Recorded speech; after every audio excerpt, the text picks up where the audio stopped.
Hello everyone, today we talk about how to fix the app of DeFacto. We will go to settings, then we click on apps.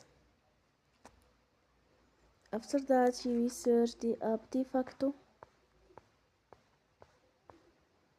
and we click the wheel on for stop. After that we go to storage, then we click on clear cache. We go to Play Store and they will update your app. Don't forget to support us by like and subscribe.